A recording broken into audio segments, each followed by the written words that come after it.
Salut à tous, c'est Loïc, bienvenue sur Toute Berzingue. Alors aujourd'hui, je suis une nouvelle fois chez All Star Garage à la Commodité dans le Loiret. Et aujourd'hui, nous allons faire l'essai de cette magnifique Jaguar Type E. Alors ici, on a une magnifique De Tomaso Pantera en cours de restauration. Là, on peut voir le compartiment avant. L'intérieur qui a été complètement dépouillé. C'est une grosse restauration. Là, on peut voir qu'on a accès au courroie. Et donc là, on a le V8 Ford qui est là, puisque c'est une voiture italienne, mais c'est un moteur américain, mécanique américaine. La boîte de vitesse derrière. Et là, normalement, on a un grand bac ici, parce que là, vous voyez, on a plein de place. Le moteur est vraiment en position centrale arrière. Donc là, on a énormément de place. Et là, on a un bac avec un coffre, en fait. Là, on a le radiateur qui est là, comme ça, à l'arrière. Donc là, ouais, c'est vraiment une voiture que j'adore, De Tomaso. Après, là-bas, on a une Mustang en cours d'entretien. Alors, ils font aussi des Méhari. Alors ça, on en reparlera peut-être plus tard. Qui refabriquent, je crois, de A à Z. Là, là-dessus, on a une Ferrari mondiale. Ici, on a une MGB. Là, après, on a 2 chevaux. De Tomaso Deauville, que j'avais essayé déjà une fois. Si vous n'avez pas vu la vidéo, je vous invite à aller la voir. Cadillac Coupé Deauville. Ça, c'est un bateau. Là, après, on a une Austin Mini. Une très belle 403. Alors la voici, magnifique Jaguar Type E. Donc celle-ci, c'est une série 1 de 1967.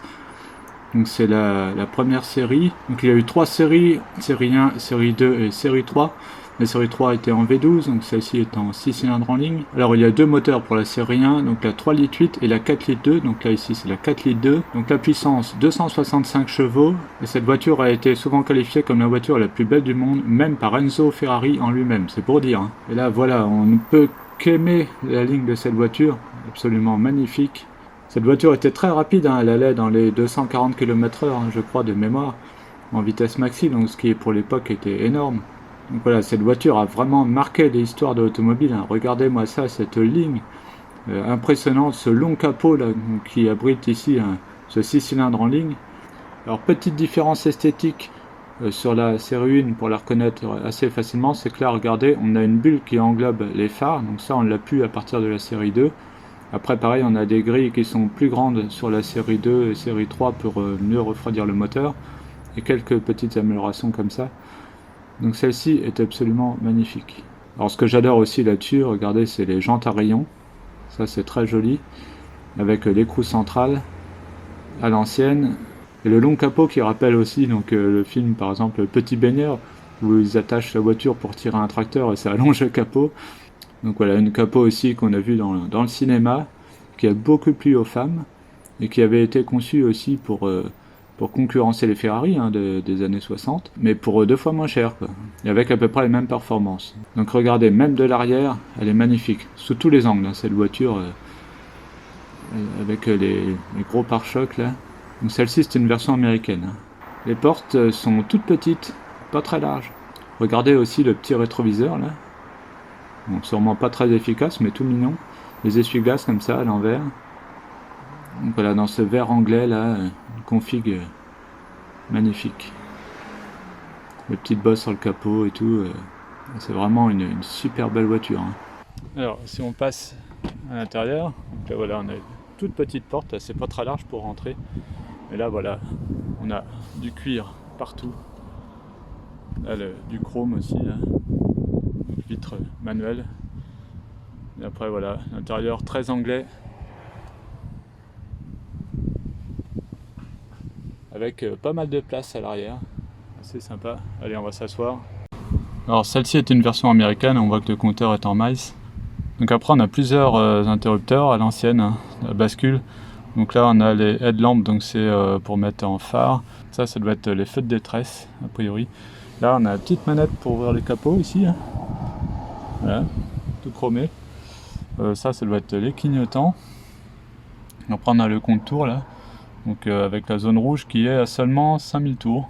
Voilà, pas énorme. La petite horloge ici. Et là on a le volant en bois à l'ancienne, c'est du vrai bois, ça se voit au toucher. avec là l'alu là, magnifique, du logo Jaguar là, petit peu marqué, bon là c'est à l'envers.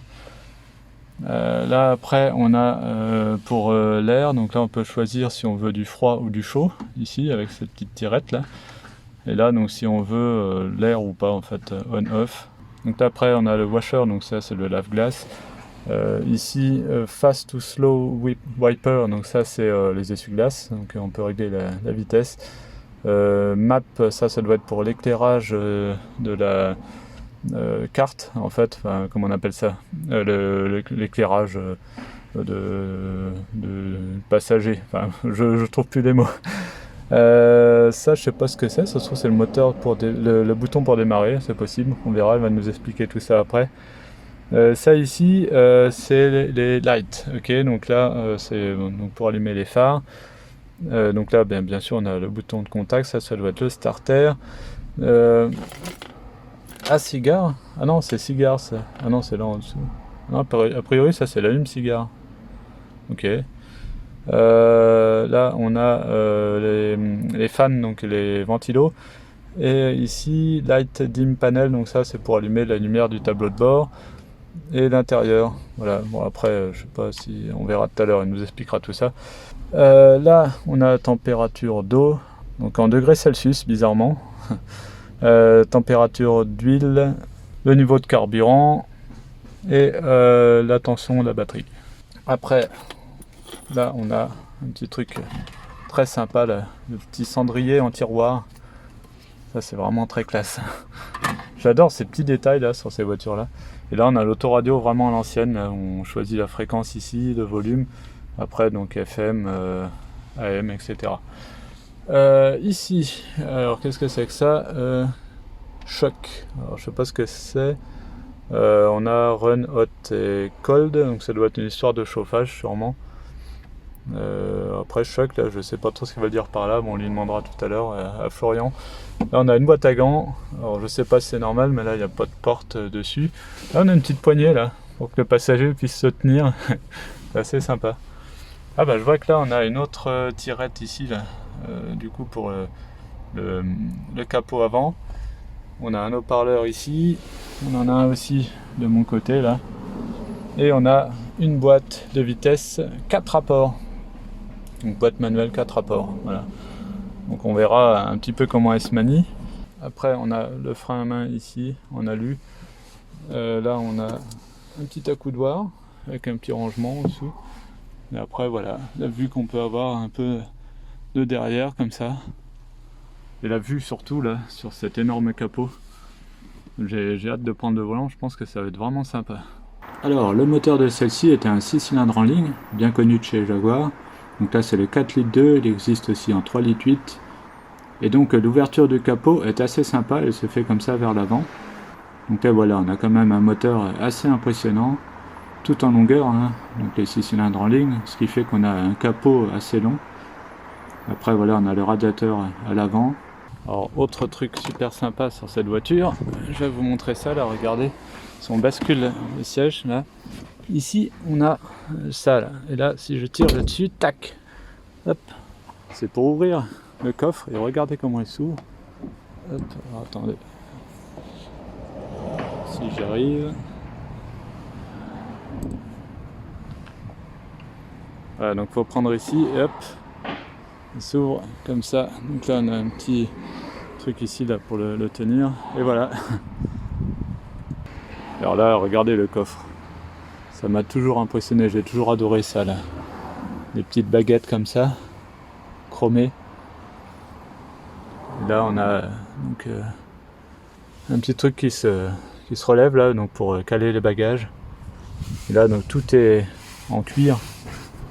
C'est super joli quoi, regardez, avec un petit peu de recul. Donc là on a juste une charnière, enfin 2 charnières là ici, et là un petit système qui maintient le coffre, le système d'attache qui est ici. Après là on a les fenêtres qui s'ouvrent ici là avec un petit loquet, donc c'est une stricte 2 places, hein. Là il n'y a pas de place à l'arrière. Donc l'intérieur absolument magnifique. Donc après pour le refermer, alors là je suis à une main, hop, voilà, on le plaque et clac, et voilà. Bon, et bien maintenant on va aller faire un petit tour avec. Je vois que le compteur était en miles, c'est que c'est une version américaine. C'est une voiture américaine, ouais. D'accord. Beaucoup de Jaguar aujourd'hui sont comme ça, en miles, Ouais. parce que c'était des voitures qui étaient très vendues en Angleterre et très vendues aux États-Unis. Ouais. Et aujourd'hui, le marché de l'occasion, c'est principalement, pour beaucoup, des américaines, puisqu'elles ont le volant à gauche, alors que les anglaises ont le volant à droite. Et la clientèle n'aime pas avoir le volant à droite, sauf en Angleterre. Ouais. Voilà la belle Rolls. Ah oui, d'accord. Ah oui, par rapport à... En version électrique. Ouais, puis là, il y a celle-là qui est de la mieux.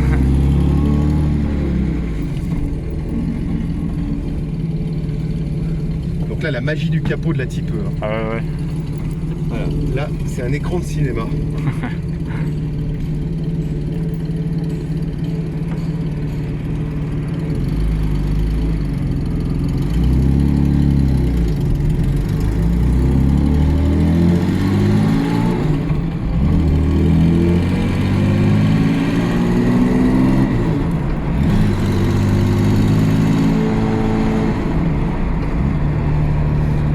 Un bruit, cette voiture elle alliait à la fois le luxe, l'élégance, mais en même temps le côté sportif. Donc on a le petit côté, le bruit du moteur, ouais. Qui est vraiment super agréable. Une instrumentation très complète, ouais. Beaucoup de boutons, alors à la Ferrari ou Ferrari à la Jaguar. Donc beaucoup de boutons, beaucoup de commandes, les lumières, ouais. Tout ça avec des leviers. Là ici on est sur la commande de phare, ouais. Ça c'est le starter. Ah c'est le starter là? Ça c'est le starter. Ah, d'accord, je me demandais justement. Donc une voiture plutôt sympa à conduire, alors un peu sur nationale, autoroute, mais aussi très maniable, très excellente tenue de route. Ouais.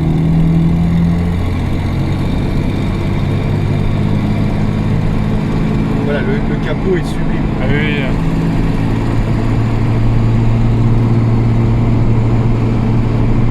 Donc c'est des voitures qui aiment bien travailler à chaud tout le temps.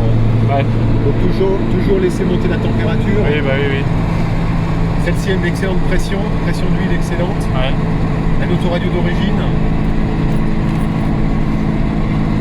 Donc British Racing Green avec un intérieur beige. C'est la plus belle config. C'est la config typiquement british, ouais. Ah.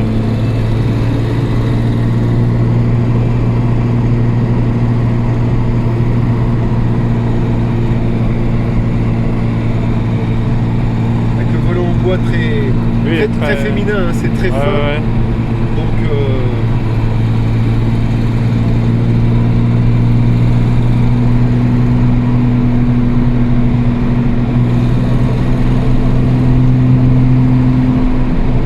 on sent que ça a un peu de puissance quand même. Ouais, ça a envie. C'était à la fois. Bon là, on a 4 freins à disque, donc on a un système de disques centraux sur la partie arrière, ouais. Et puis deux freins à disque à l'avant. C'est d'origine ça, le frein à disque? D'origine. La seule faiblesse de ces voitures, c'était le refroidissement, c'était la partie radiateur. C'est pour ça qu'ils ont agrandi un peu les grilles de temps après sur la phase 2, c'est ça? Le concept était un petit peu de considérer que la bouche d'entrée du capot, du bonnet, on appelle ça le bonnet, était très grande, donc le moteur allait se refroidir. Ouais. Alors c'est vrai, parce que c'est une voiture qui est vraiment bien refroidie, mais seulement quand elle roule. Ah oui, et c'est une voiture qui émet absolument pas les embouteillages. Ouais. Et le radiateur est pas suffisant, la palle de ventilo est ridicule. Ouais. Parce qu'en réalité, il n'y avait pas besoin de cette palle-là à l'époque, quand on roulait. Mais par contre, dès qu'on arrive dans les embouteillages, c'est une catastrophe. Ouais. Donc la plupart, et c'est le cas de cette voiture, la plupart sont passés avec des radiateurs plus importants aluminium et puis une vraie palle de ventilateur. Ouais.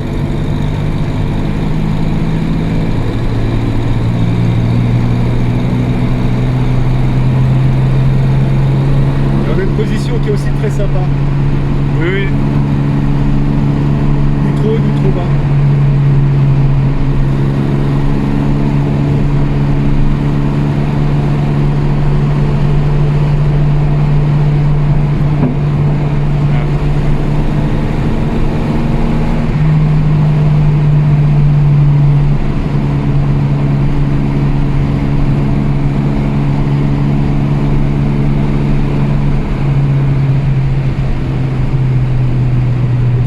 a toujours beaucoup de puissance.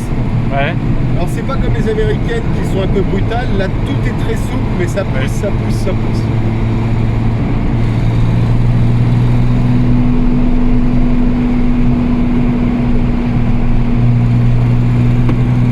Vraie voiture sportive. Ouais.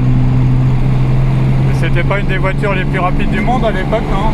Alors, en termes de rapidité, je sais pas si c'était la plus, mais c'était la voiture qui était faite pour concurrencer les Ferrari. Ouais. Elle était presque 2 fois moins chère qu'une Ferrari.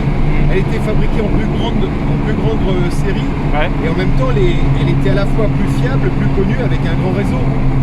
Donc c'était vraiment une voiture qui était très sportive, tout en étant une voiture de ville d'une certaine manière. Alors, de ville à usage quotidien. Oui. Donc c'est vrai que elle a eu beaucoup de succès pour ça, plus la Ligue, Ouais, la Ligue qui est exceptionnelle. Ouais, ouais.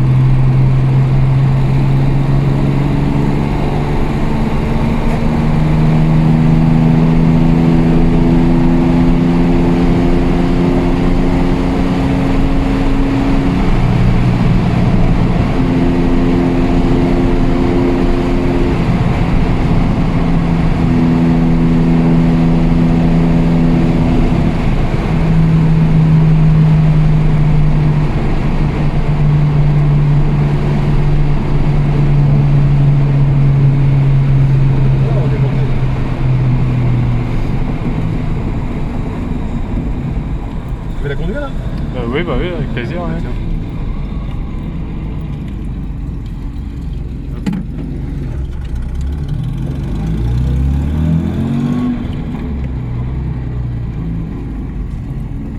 Après direction assistée. Hein. Oui, j'imagine. Il y a un seul rétro aussi, je vois. Alors un seul rétro, mais qui sert à rien. À rien. Ouais, à gauche, quand on a le frein à main, le voyant s'allume. Ouais. Assez... À gauche, c'est les plafards. Ouais, ok, ouais. Plafards, ça c'est le système de chauffage. Ouais, froid et ventilation en haut, ventilation en bas. Voilà. Toute la partie autoradio. Hein. Ouais. Ça marche bien. Hein. Ouais, super. Okay. Un petit vide-poche, histoire de dire que ça fait pour mettre les clés et puis la poignée pour la passagère, pour le passager pour se tenir un peu.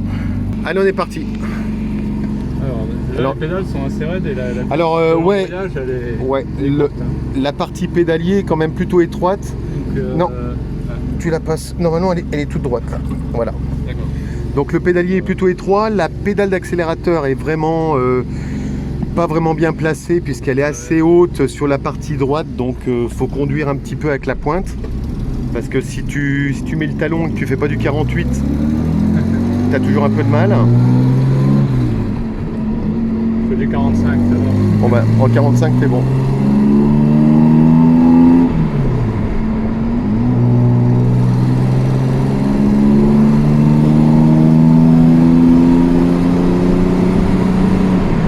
En boîte 4 rapports. Ça m'étonnait un peu, je m'attendais à une boîte 5, mais non, à l'époque... Pas à cette époque en fait. Ouais.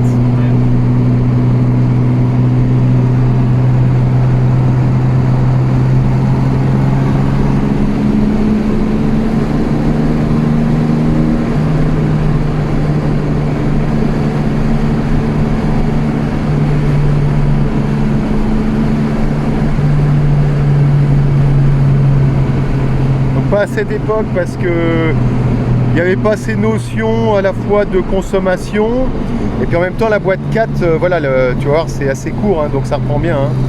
Voilà tu vois c'est vrai qu'elle fait un bruit sympa là.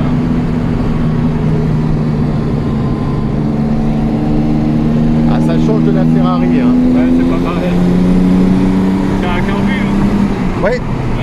3 carburateurs. 3 carbus SU.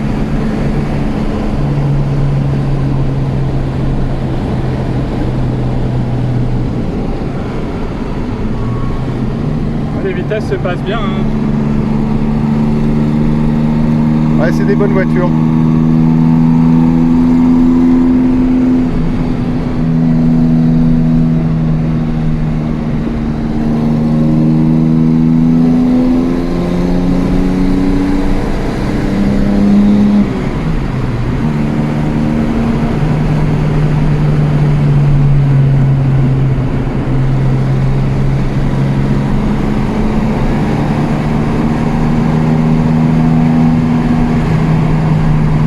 La dernière fois qu'on avait essayé le Maserati, on était tombé derrière un tracteur. Et ben là c'est reparti, ouais. Ça recommence. On est sur la même route en plus.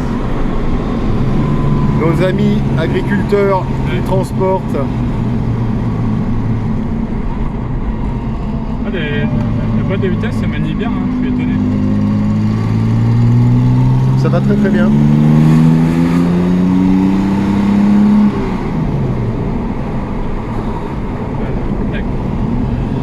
Ah, la troisième. Le petit virage. Ouais. Le S qui commence à être bien connu. On va le prendre tranquille, hein, je connais pas la voiture. On sent qu'il y a un peu de roulis quand même, tout ça. Ouais. Pas, ouais. Bah, on est sur de la vieille voiture en fait. Oui, hein, donc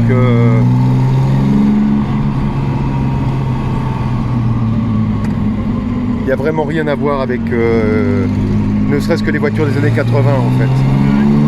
Pareil, la direction, bon, c'est pas... Toujours. C'est pas hyper précis. Il faut être habitué pour ce genre de voiture quand même. Bah, c'est là où il y avait le danger de conduire vite à l'époque, c'est que il y avait très peu de maîtrise.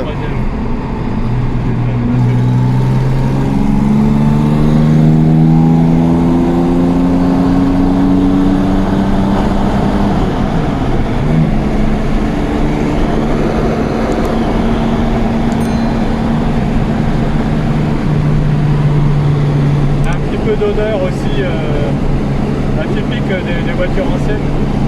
Un peu d'huile chaude. Ouais.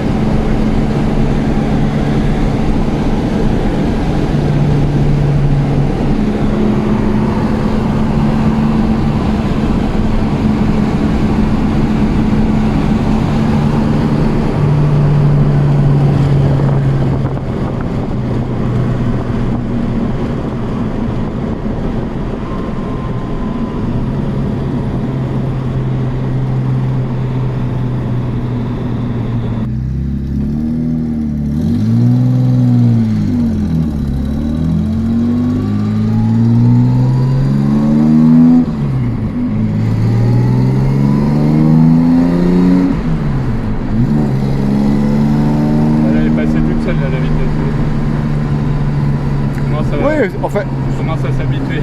Sur toute voiture ancienne, en fait, c'est toi qui t'habitues à la voiture, hein, c'est pas la voiture qui s'habitue à toi. Donc, que ce soit le freinage, que ce soit la tenue de route, que ce soit le passage de vitesse, y compris le mieux, c'est la jauge à essence. Hein. Tout le monde sait que... Tiens, on va faire un petit zoom. Ah ben, on a le contre-jour là. Voilà. Et on a un petit poussin qui arrive là. Petite Berton 1750 de 1973. Oui, je te repasse en premier. Oh non, tu repasses en premier, en second, ouais. Oh bah laisse-le tout droite là, comme ça. Bon, bien voilà pour cet essai de la Jaguar Type E, donc version 4 litres 2. Merci encore All Star Garage hein, pour cet essai, vraiment sympa. Voilà, une voiture qui se prend rapidement en main, qui est particulière quand même à conduire, hein, parce que c'est une voiture des années 60, hein, donc c'est sûr que ça se conduit pas comme une voiture moderne. Donc c'est particulier à conduire, mais ça se prend très rapidement en main, voilà. C'est pas piégeur. Alors par contre, comme disait Florian, là, c'est après par contre, quand on veut commencer à taper dedans, là, il faut quand même la prendre en main avant. Mais voilà, pour conduire déjà comme là je l'ai fait. Franchement ça se fait très bien, mon levier de vitesse, voilà au départ on galère un petit peu, des fois il faut faire un petit peu de double débrayage, mais les vitesses passent quand même assez bien. Donc voilà, une voiture très facile à conduire, très sympa, le bruit vous avez entendu, il est vraiment sympa avec les carbus et tout. Voilà, j'espère que cette vidéo vous a plu, si c'est le cas n'hésitez pas à mettre un pouce bleu, n'hésitez pas aussi à vous abonner et à activer la petite cloche, comme ça vous serez au courant dès que je mets une nouvelle vidéo. Et on se retrouve à très bientôt dans le truc Berzingue, allez salut!